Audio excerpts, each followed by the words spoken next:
Jesus lived under the reign of the emperors Augustus and Tiberius.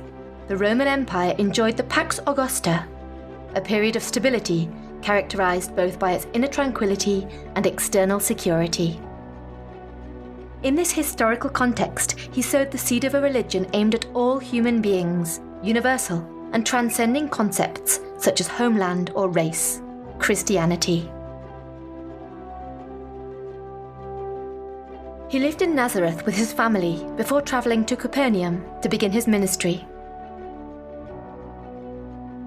There, crowds began to turn out to hear his teachings, and others in the hope that he might cure their maladies. Jesus gathered a brotherly group of apostles around him, amongst whom there was to be no hierarchy, although some, like James, John, and Peter, formed part of his innermost circle. Jesus told them that he would make them fishers of men.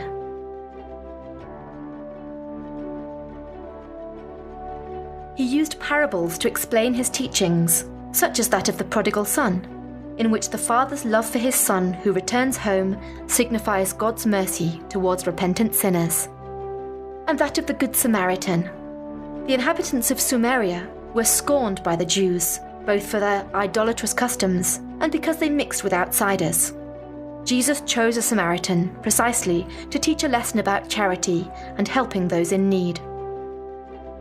In addition to parables, he also used expressive aphorisms such as, "If someone strikes you on the right cheek, turn to him the other also," and "Do not judge, or you too will be judged," and "Whoever is free of sin, let him throw the first stone."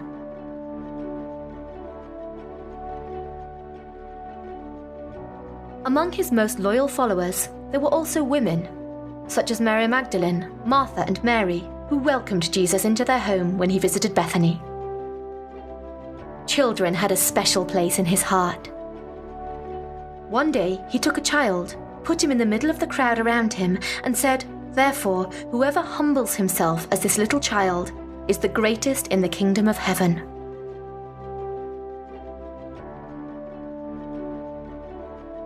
Once, during his visit to Jerusalem to celebrate Easter, he saw how the temple, a sacred place of prayer, had degenerated into a den of thieves. Furious, he knocked over the exchange tables and whipped the merchants. His teachings made him a dangerous figure for the religious authorities. They tried to set traps to deliver him to Pontius Pilate. "Is it lawful for us to pay taxes to Caesar or not?" With his response, "Render to Caesar the things that are Caesar's, and to God the things that are God's," Jesus established a separation between the spiritual and the earthly worlds.